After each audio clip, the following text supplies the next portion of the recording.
Hello and welcome back to our channel. Today we are going to start part 2 of chapter Hydrosphere, or you can say it water. तो आज हम लोग यह chapter शुरू करने वाले हैं जहां से हम लोगों ने इसे खत्म किया था, यानी पार्ट 1 में जहां पर यह खत्म हुआ था। तो यहां से अब शुरू करते हैं।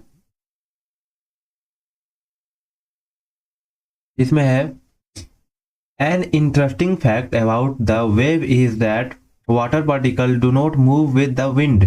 They only rise and fall. It is only the wave movement which is carried forward. If you throw a cloth or paper ball in the sea water, you will see that it stays at its place. Only it goes up and down with the wave movement. If the wind is rapid, higher wave will be cause. The rise of wave is called crest and the fall is called through.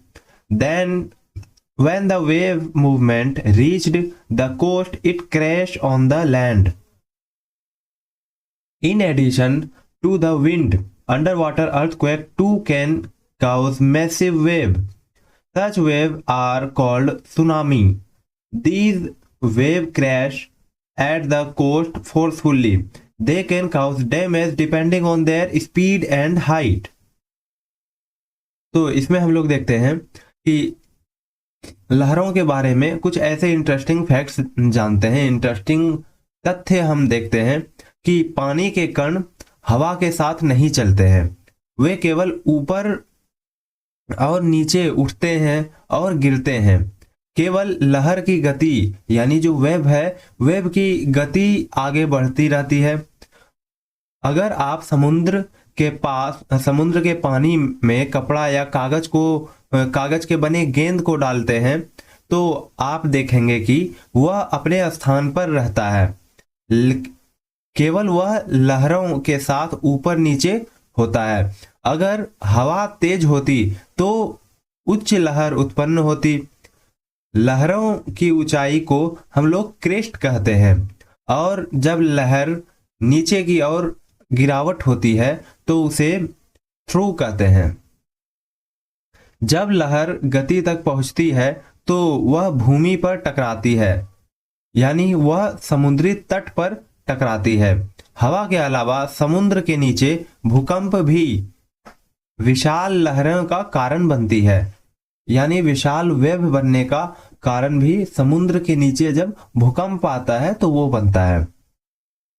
ऐसी लहरों को tsunami कहा जाता है। ये लहरें तट पर पूरे ताकत से वह टकराती है। इनसे काफी ज्यादा हानि भी होती है, और इनकी हानि यह डिपेंड करती है कि इनकी गति कितनी थी और ऊंचाई कितनी। अब आगे बढ़ते हैं सुनामी की ओर। तो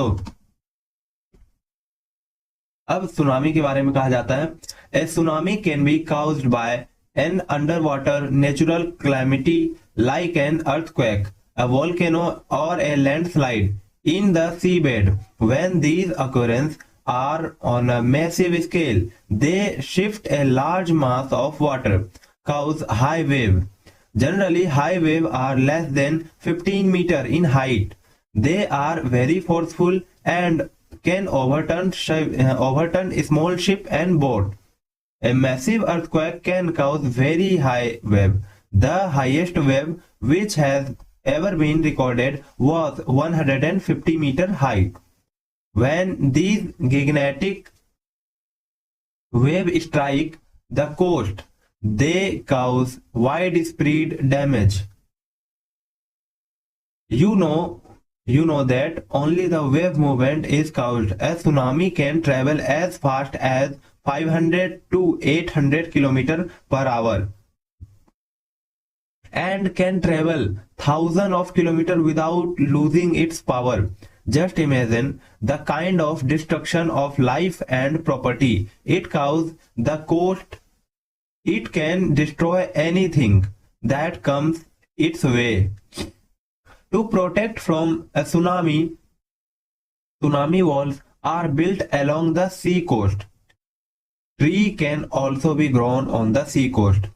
The best protection from a tsunami is not to be near the seacoast when a tsunami strikes. For this purpose, early warning systems are installed which predict the occurrence of tsunami.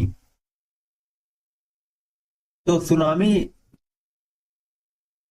Tsunami को हम लोग देखते हैं। Tsunami में हमें देखने को मिलता है कि नीचे आपको समुद्र के नीचे में जो मौजूद पानी होती है, इसके कारण इसके अंदर भूकंप, ज्वालामुखी या इसके अंदर जब भूस्खलन होता है, लैंडस्लाइड जब होता है, तो यह हो सकता है। जब इन घटनाओं का बड़े पैमाने पर यह होता है तो बड़े पैमाने पर पानी का भारी भरमार जो है वो ऊपर की ओर हिला देता है, जिससे उच्च लहरें पैदा हो जाती है। आमतौर पर वेव 15 मीटर से कम ऊंचाई की होती है। वे बहुत तेज होती है और छोटे जहाजों और नावों को उलट सकती है।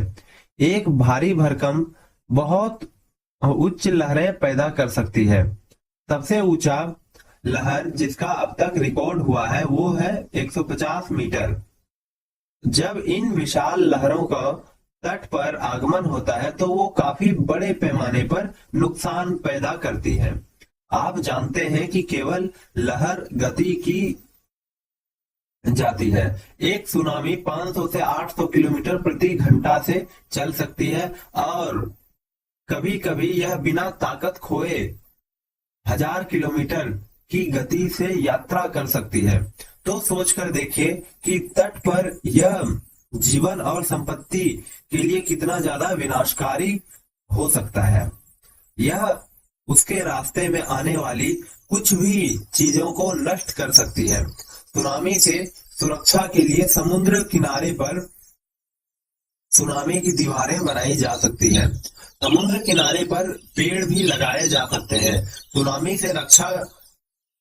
सुनामी से सुरक्षा का सबसे अच्छा उपाय यह है कि सुनामी की आगमन होते हुए समुद्र किनारे के पास न रहे और इस उद्देश्य के लिए सुनामी की समय जो पूर्वानुमान हम लोग पता कर सकते हैं, तो इस सुनामी से पहले यहाँ पर इन सबको अलर्ट कर दिया था। अब देखते हैं case study 2004 tsunami. One of the most massive tsunamis occurred on 26 December 2004. It was caused due to an underwater earthquake in western Sumatra. Its magnitude was 9 on the Richter scale. It was caused because the Indian plate collided and went under the Burma plate. The collision of two plates resulted in a sudden movement of the sea floor and created an empty place. A huge mass of water from all sides rushes to fill this gap. So water could be seen suddenly receding from the coastal lines in South and Southeast Asia. When people came to know about the strange occurrence of receding sea, they rushed to the coastal line to see what was happening, but they never knew that they were going to face a grave danger. After the gap was filled up, the water rushed back toward the coastal lines. At this time, the speed of the wave movement was as high as 800 km per hour. Just imagine how fast this speed is. Domestic aeroplane travel at this speed or lower. The fastest car and trains cannot run at half this speed. Before people could understand what was happening, the great wall of water called tsunami crashed on the sea coast of the countries in South and Southeast Asia. It completely washed away some island in the Indian Ocean. The countries of Sri Lanka, India and other Southeast Asian countries were badly affected. About 3,50,000 people, sorry, about 3,50,000 people were killed in different countries. Large area were inundated, field and buildings on the sea coast were destroyed. तो अब देखते हैं case study जो है 2004 tsunami का।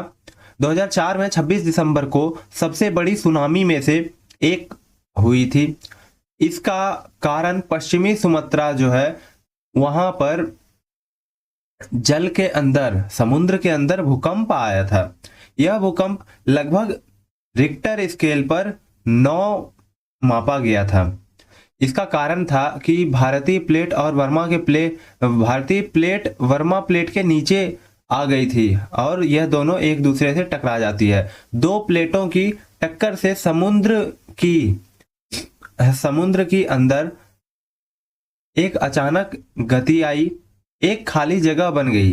दोनों के टक्कर होने के बाद वहां पर की समुद्र के अंदर की लैंड जो है वो खिसक गई, जिसके कारण अचानक ही वहां पर एक खाली जगह बन गई। उस जगह को भरने के लिए काफी बड़े लेवल पर पानी उसकी ओर दौड़ने लग गया, इसलिए पानी को तटों से अचानक हटते देखा जा सकता था। दक्षिण और दक्षिण पूर्व एशिया में इसे देखा जा सकता था। जब लोगों को तट के पीछे हटते हुए समुद्र की अजीब घटना के बारे में पता चला तो वो देखने के लिए समुद्री तट की ओर बढ़े, लेकिन उन्हें कभी पता नहीं था कि उनका सामना एक गंभीर खतरे से होने वाला है। जब खाली जगह भर गई, समुद्र के अंदर की जो खाली जगह थी वह जल के द्वारा भर गया, तो पानी फिर से तटों की ओर आगे बढ़ा। इस समय जो लहर की गति है वो लगभग 800 किलोमीटर प्रति घंटे की समान थी। इस गति की तेजी हम लोग इस प्रकार एग्जाम्पल के तौर पर ले सकते हैं कि घरेलू विमान जो होते हैं वो 800 किलोमीटर प्रति घंटे की रफ्तार से ही चलते हैं। सबसे तेज कार और ट्रेन इस गति के आधे से भी नहीं चल सकते हैं। लोग समझ पाते हैं कि ये क्या हो रहा है इससे पहले ही बड़े से जल मार्ग ने सुनामी का रूप ले लिया, जिसे सुनामी यहाँ कहा जा रहा है। दक्षिण और दक्षिण पूर्व एशिया के तटों पर टकराते हैं। इसने भारतीय महासागर के कुछ द्वीपों को पूरी तरह से धोकर रख डाला। श्रीलंका, भारत और अन्य दक्षिण पूर्व एशियाई देशों को बड़ा नुकसान हुआ। विभिन्न देशों में लगभग 3,50,000 लोगों की मौके पर मौत हो गई। बड़े क्षेत्रों में हमें देखने को मिलता है कि इमारत और तटों के क्षेत्र को नष्ट कर दिया गया।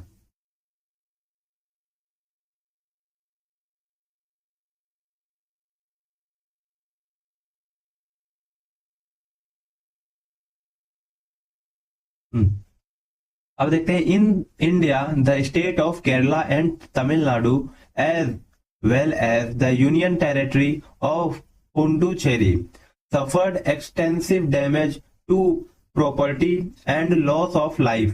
Over 12,000 people were killed in India. Disaster management and relief. The government of India rose to the occasion and put the disaster management teams, Indian Navy and Indian Air Force into operation. Also, a large number of non-government organizations, NGOs, worked to provide relief to the victim of the tragedy.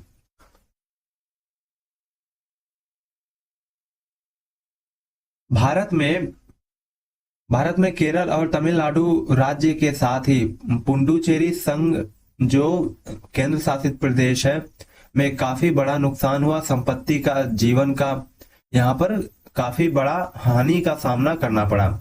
Bharat में 12,000 से अधिक लोगों की मौत हो गई। आपदा प्रबंधन और राहत की बात करें तो भारत सरकार ने इस मौके पर उत्तरदायित्व निभाते हुए आपदा प्रबंधक टीमों को भारतीय नौसेना और भारतीय युवा सेना को कार्य के लिए भेजा। साथ ही अनेक गैर सरकारी संगठन एनजीओ ने इस आपदा के पीड़ितों को राहत प्रदान करने का काम किया। अब देखते हैं टाइड।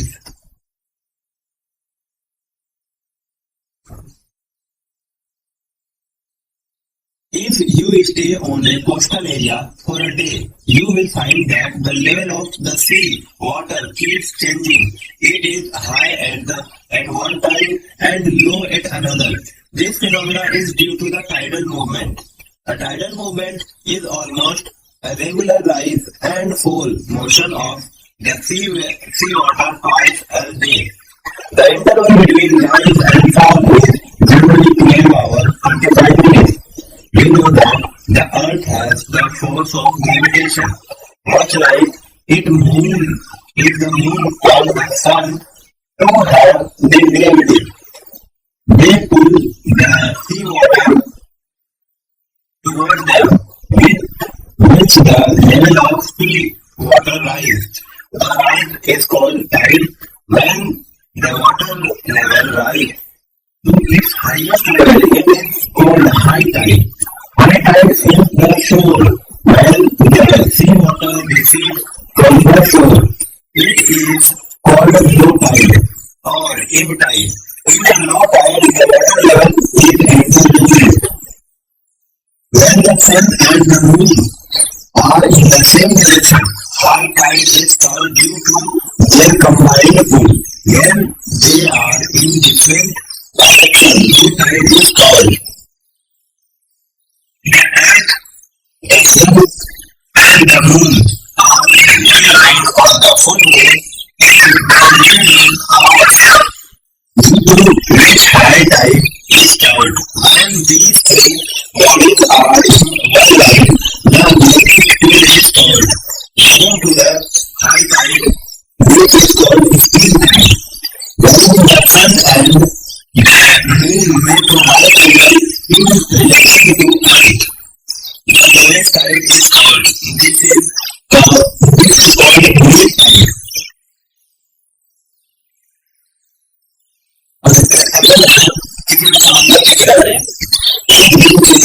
तो आपको यह देखने को मिलेगा कि समुद्र का पानी का स्तर बदलता रहता है। एक समय पर अभी बहुत ज्यादा ऊंचा होता है और दूसरे समय पर बहुत कम होता है। इस प्रकार की प्रक्रिया को हम लोग टाइड कहते हैं। इस प्रकार की जो प्रक्रिया ऐसा होती है टाइडल मूवमेंट के कारण, मतलब ज्वारीय प्रक्रिया के कारण ज्वारीय गति। एक ज्वार लगभग 3 या 2 बार समुद्र के पानी में आकार उठने और गिरने की गति होती है। उठने और गिरने के बीच का समय 12 घंटे 25 मिनट का होता है और जनता के फैसलों में गुरुत्वाकर्षण की शक्ति होती है। इसी तरह चंद्रमा और सूरज से भी इसी प्रकार की गुरुत्वाकर्षण की शक्ति होती है। ये समुद्र के पानी को अपने रिजर्व क्षमता है, जिससे समुद्र के पानी का स्तर बढ़ता है। इस वृद्धि को हम लोग ज्वार कहते हैं।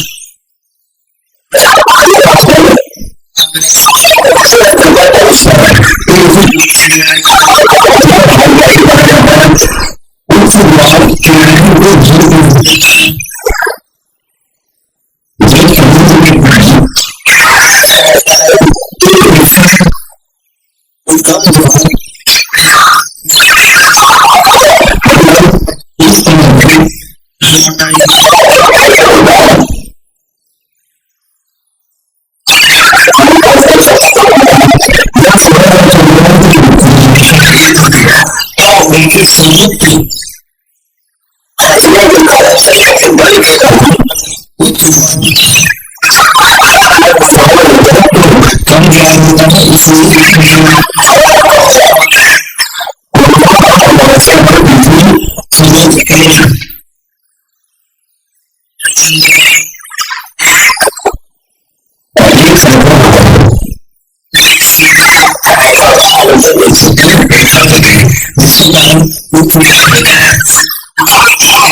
महासागरीय धाराओं का महत्व को अब देखते हैं। पहला, इसमें एक महासागरीय धारा उस क्षेत्र के तापमान को प्रभावित कर देती है जिसके पास वह बहती है। एक गर्म धारा किनारे के क्षेत्र को का तापमान बढ़ाती है जबकि एक ठंडी धारा उसे घटाती है। उदाहरण के लिए गल्फ स्ट्रीम एक गर्म धारा है जो यूरोपीय किनारे वाले क्षेत्रों को गर्म बनाती है। वहीं दूसरी ओर बात करें कुरिल करंट की, तो यह एक ठंडी धारा है जो उत्तरी जापान वाले क्षेत्र को काफी लंबे समय तक ठंडा करके रखती है। दूसरी बात करें नौका और समुद्र में जो नाव चलाए जाते हैं वो ओशन करंट के ऊपर ही चलाए जाते हैं क्योंकि इसके ऊपर चलाना आसान होता है। जब एक ठंडी धारा और गर्म धारा मिलती है, तीसरा है जब एक ठंडी धारा और एक गर्म धारा मिलती है तो मछलियां वहां अपनी प्रजनन करती है। यह मछली पकड़ने के लिए सबसे अच्छा क्षेत्र होता है। हालांकि विभिन्न तापमान के कारण वहां आपको फॉग देखने को मिलता है जिसके कारण दूर तक देखना संभव नहीं हो पाता है उस जगह पर, और सबसे ज्यादा यहाँ पर दुर्घटनाएं भी होती है। चौथा है एक गर्म धारा पर चल रहे हवाएं पूरी तरह से आर्द्र होती है, मतलब पूरी तरह से ह्यूमिड होता है। वे पास के किनारे क्षेत्रों में भारी वर्षा भी लाती है। एक ठंडी धारा पर चल रहे हवाएं सूखी होती है और पास के किनारे क्षेत्रों को सूखा और ठंडा बनाती है।